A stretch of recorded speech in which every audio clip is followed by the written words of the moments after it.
अभी मेरी mummy expire हुई और जब वो सीरियस थी कोमा में, बहुत से जन बोले कि कोमा में जाने के बाद भी इंसान वापस आ जाता है। जब विजय को अपने माँ के बारे में खबर मिली, वो अपने होश खो बैठा। एक दुर्घटना के कारण उसकी माँ को काफी चोट पहुंची थी और बचने की उम्मीद काफी कम थी। विजय को नहीं पता चल रहा था कि वो क्या करे। चर्च के नाम से मैं एकदम बहुत पीछे भागता था। चर्च में जाना बोले तो once in a blue moon ऐसा चर्च में जाता था मैं। लेकिन जब मम्मी सीरियस हुई तो मैं 7 o'clock मॉर्निंग जाके बैठता था और नाइट 11-12 ऐसा मैं रिटर्न आता था घर पे।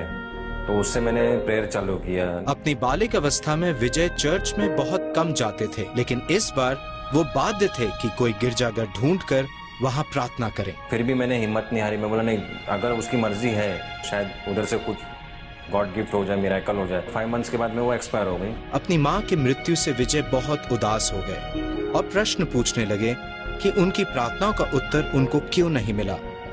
इस दौरान जब वो बाइबल पढ़ रहे थे, उनको स्मरण हुआ कि परमेश्वर एक भला परमेश्वर है और उसके मार्ग हमारे मार्गों से बेहतर है। उस दिन के बाद से जो ऐसा भरोसा हुआ है कि नहीं, अगर खुदा ने चाहा तो ये चीज़ को चाहिए तो चाहिए ही। जैसे अब्राहम के साथ हुआ था कि उसने अपने बेटे को मांग लिया, उसके बेटे को मांग लिया अब्राहम के, कि सबसे प्यारी चीज़ तेरे पास जो है तू मुझे तो दान दे दे। मैंने भी ये सोचा कि जान दो मम्मी को, अगर उसने मांगा है, लिया है, अपने लिए मांग लिया, तो उसने बोला है कि जो मेरे साथ में मरे हुए हैं वो मुर्दों में से जिलाए जाएंगे और मेरे साथ में वो आएंगे वापस। ये समय विजय के जीवन का एक बहुत महत्वपूर्ण समय था।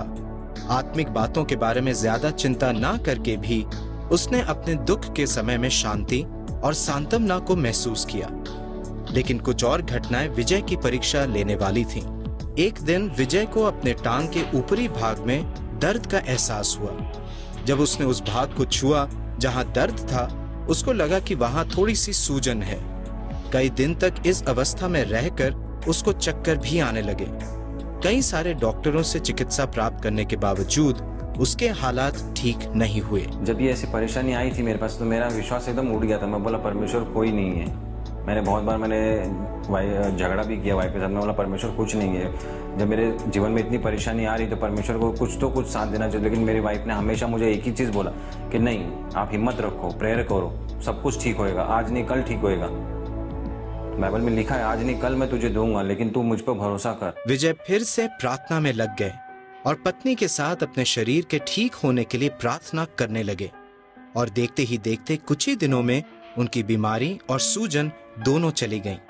विजय की परमेश्वर में आस्था बढ़ गई और उसने निर्णय लिया कि वो अपना जीवन परमेश्वर को समर्पित कर देंगे। जैसे जैसे विजय के जीवन में परमेश्वर का ज्ञान बढ़ा, विजय ने अपने पीड़ा में भी कुछ सीखा। एक ऐसा समय तब आया जब अपने फैक्ट्री में कार्य करते समय उनके हाथ पर एसिड गिर गया। काम करते करते पूरा ये एसिड से पूरा हाथ जल गया था। तो मैं वहीं बैठे बैठे मैंने प्रेयर किया। मैं बोला गॉड बस इतना ही करना कि हाथ मेरा कट नहीं जाए, बस ओके कर देना, ताकि मैं 2 रोटी कमा के अपनी फैमिली को खिला सकूं, बस उतने तक रखना मेरे को। उधर पे इतना विश्वास कि बहुत सामने वाले जनरल जीएम ने मेरे को बोल दिया कि इतना होने के बाद भी लड़के में इतनी हिम्मत है कि वो लड़का अकेला मशीन रिपेयर करके जा रहा है। जब वो उन्हें अस्पताल ले गए, डॉक्टरों की जांच के बाद पता चला कि कोई बड़ा फ्रैक्चर नहीं हुआ और विजय के घाव 2 महीने की चिकित्सा से ही ठीक हो गए। कुछ हानिकारक नहीं हुआ, लेकिन बेस्ट है कि आप सेव हो गए।